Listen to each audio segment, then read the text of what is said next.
Hi, powerful leaders. This episode is from a live training that I do weekly inside my Facebook group called the Powerful Female Coaches and Leaders Community. Feel free to join us inside the group so I can get to know you better and I can answer any questions you might have. I just love the live interaction, answering to your question, listening to your stories. There is so much power in connecting in a deeper way, and I really hope you do take this invitation. The way I edit these episodes is really to give you all the value, but if you want to have the live interaction, ask any questions, and get them answered by me, please join us in the Powerful Female Coaches and Leaders community. I can't wait to see you there, and I hope you enjoyed this episode.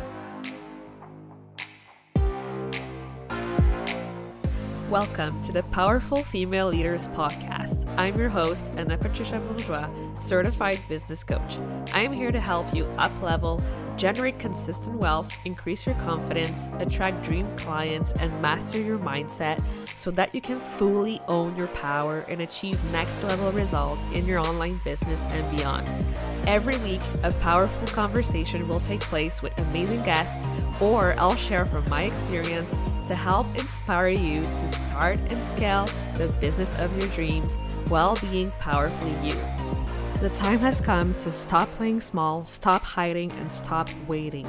Now is the perfect time for you to passionately pursue your heart's desire as the powerful leader you were born to be.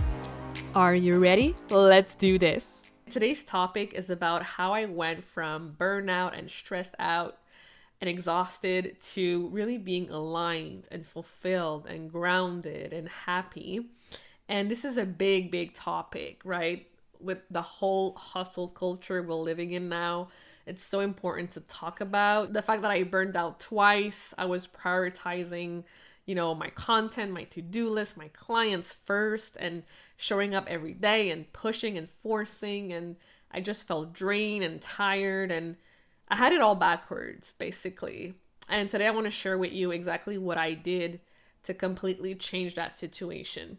I made myself a priority by setting strong boundaries. So when you take care of your mental, of your physical, of your spiritual health first, you actually show up fully empowered and ready to serve.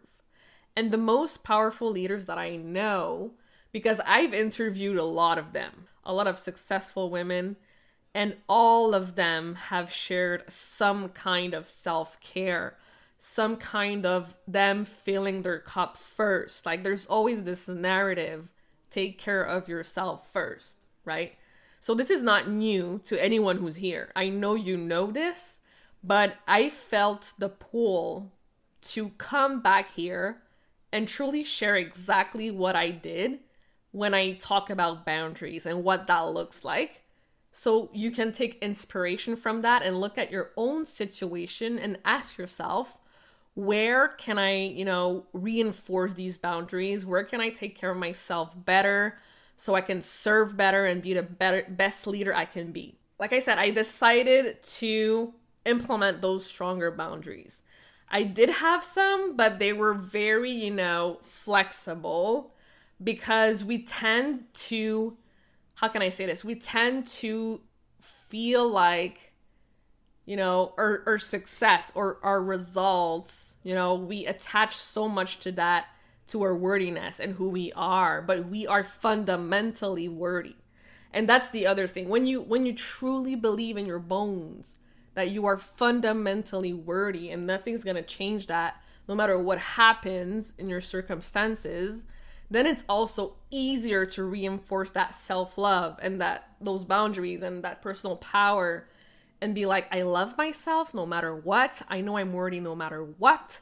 And implementing these boundaries will actually help me fill my own cup first. And that's what matters the most when we are in this space of helping others thrive, right? We have to be the best version of ourselves we can be. So the first thing that I did differently is I stopped throwing myself into my work first thing in the morning, right? we tend to take our cell phone, go through our emails, what happened, open Facebook, open the notification, what's happening online, what did I miss while I was sleeping, and then the world's gonna end if I don't look at my phone the first few minutes of the day. So that's the first thing I stopped doing, is I stopped, scrolling in the morning. The first thing I do actually is I do take my phone, but I open either YouTube, or also have a meditation app, and I look up for affirmations or sounds that lift my spirits up, or I listen to Joel Osteen, or like something to really bring that vibe up the first moment I open my eyes, right? And just doing that truly made a huge difference. And then I'm like more motivated to actually get up and like pour myself a cup of coffee and like read or meditate or move my body, whatever feels good in that moment. And taking that 1 hour or two for yourself first thing, honestly, it's a game changer. The other thing I stopped doing was, cuddling or hand holding my clients, right? That's the thing where you have to understand that you're not coaching people to give them all the answers, right? Empower them to look inside of themselves and do the work and gain that confidence themselves. And I know this is something that's more prevalent when you're first starting and you really want to give a good service and you really want to please and get those testimonials and all of that. But just take a deep breath and just, empower your clients instead of giving them all the answers, right? Because they already have those answers inside of them, right? So it's like bringing them back to that amazing knowledge that they have, that amazing confidence and power that they already have. So it's asking the right questions first, right? Letting them come to their, answers, and then going from there. So don't, jump the gun right away and want to give them all the answers.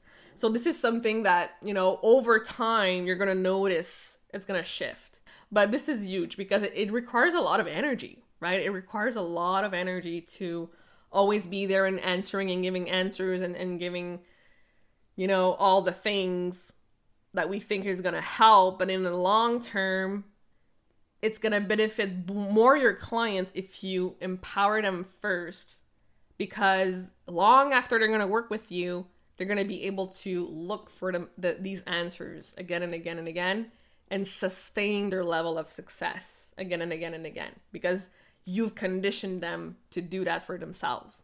So I hope this makes sense, but this is a huge one. The other thing I stopped doing was taking responsibility for everything that happened in my clients' lives, right? Like when you understand that your clients, they don't need fixing, they don't need saving, they're not broken, they are powerful leaders who, are looking forward to learning, are looking forward to taking action and implementing and asking questions, you stop chasing them and you stop feeling guilty if something happens or don't happen. So the other thing that I did, and this I always did, but like I'm getting better at, setting the expectations that I'm not available 24/7 for my clients, right? I tell them, look, these are my boundaries for Voxer. These are my boundaries for this group coaching. Or, I tell them, I'm available between this hour and this hour. These are my business hours. I set the expectations first thing, so there's no like misunderstanding, there's no awkwardness or anything. Like they know what to expect. So look at what you're doing now, and are you setting enough expectations with your clients? So here's the thing, because of the pandemic, because of like everything that's happened and working from home, it's so easy to have the lines blurred between work and rest, right? Like, I don't know about you, but the first few months when all of this started and I was like, at home, and it was so easy to keep going. Oh, there's another thing I can get done. Oh, I'm going to get this done. Oh, I'm going to do this. And then it's like 10 p.m. and you're like, what the hell? I haven't even eaten yet, or I haven't even taken a break yet. It's so easy to lose track of time. It's so easy to be consumed by your work. So the biggest thing that I did was being more intentional with my time, my focus, and my efforts, right? And I'm really like, I put myself a timer, right? I'm gonna get this task accomplished, and after that, I'm gonna go do something else that's not business related, right? So I do have my non-negotiable in place. These are the things that I do every single day because I know they're bringing me results. They're bringing me, people and more impact and more joy. So I do them every day. But then I also make sure that I take time for rest and play and fun. So it's a mix of two. When you master both of these things, wow, it's like night and day. It's like night and day. I had trouble mastering both. I was very like in the doing. And now I'm starting to master both of these things. And I cannot stress enough how different everything feels, right? It's like I removed all this pressure and I'm doing this because I love it. And I'm taking this time off and this rest time for me to recharge.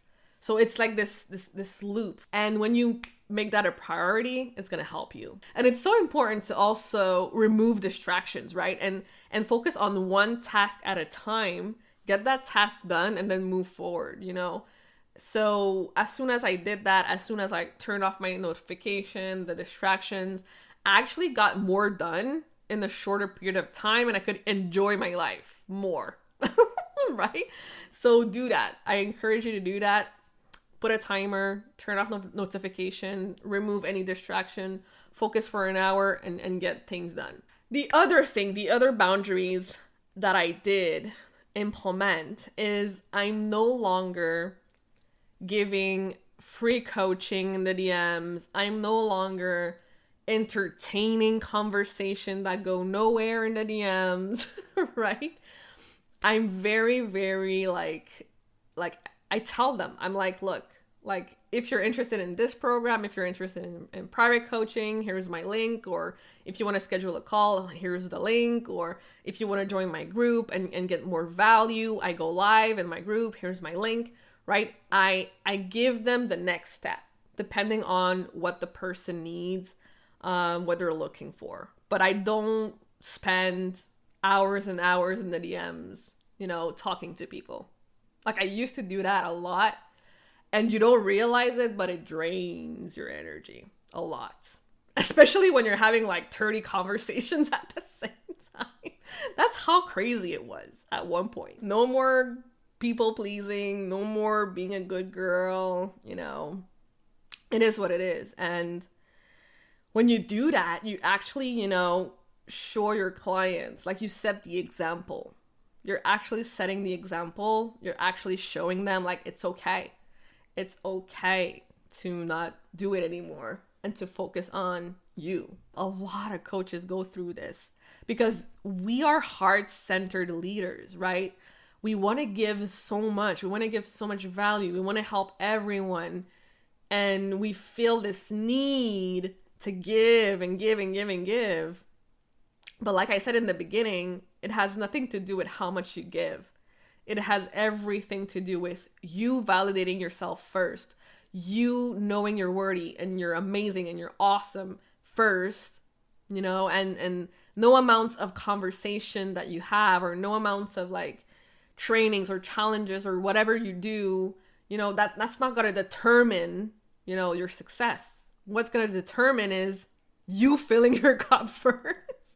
Doing the non-negotiables, right? And showing up every day and being consistent. That's what it's all about. And when you stop, seeing things as, oh my gosh, I have to put content out there today. Like I need to do this. Why?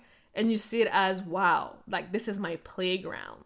I'm going to have so much fun. I'm going to be of service. I'm going to show up. I'm going to speak from my heart. it changes everything too. And I think I'm gonna create something around this too, to really show you how to go deeper into that place of magnetism. That's my next step to help you do that. I'm excited about it. So yeah, it's focusing on, giving that attention and that focus to people who are serious about getting help. That's the other thing. It's I'm giving my attention to my clients, right? And I'm giving attention to people I know are serious about getting help. And how can I help them? How can I be of service and give them that next step? So yeah, that's super important. So yeah, setting boundaries that feel exciting to me, that allows me to show up with the best energy and enthusiasm. It really made a huge difference in my energy levels. It's truly life-changing when you stand in that power and you're living your truth and you're unapologetic about what you stand for. That's actually also a way to attract those clients who get it, who love that, who wants more of that in their lives, and repel any other person who's not like that. Learn to say no more often to people and situations or events that aren't serving you, okay? What can you say no to today that's not serving you? Maybe look at your calendar. Look at what you have coming up soon. Is it aligned? Is it truly a fuck yes, I want to do this type of thing? Or is it not? Okay? There's no in between. It's just hell yeah or hell no. And also, don't create problems before they happen. So that's one of the biggest energy suckers that I also see, is that we focus on what we cannot control, and we create these scenarios in our heads and in our hearts, and it just consumes us. And that's a huge energy sucker. Okay? So stop creating problems before they actually happen. Stop assuming what's going to happen. It is huge. We love to complicate every single thing. Our brain looks to complicate the smallest task and make them much more bigger than they are. So yeah, at least this is the first step, being aware, right? We're aware of the overthinking. Now it's okay, what can I do when I feel myself overthink, right? What is the actual feeling I want to create instead? And truly start grounding yourself and leaning into that trust more. When that trust is amplified, wow, you become limitless. Anything is possible. And you stop creating timelines for yourself. You stop putting pressure on yourself to get there faster or, be someone you're not. And you're just in this for a lifetime. You're in this for the growth and the beautiful relationships that you create and the connections and the love and the joy that you experience. Thank you so much for listening to this episode of the Powerful Female Leaders Podcast. If you love this episode, make sure to spread the message, leave a review, and subscribe. I would forever be grateful for you. I also want to hear from you, and I want to know your feedback and your questions for future episodes. So don't be shy, say hi, and send me a message at Powerful Female Leaders Podcast on Instagram. Until then, I'll see you on the next episode.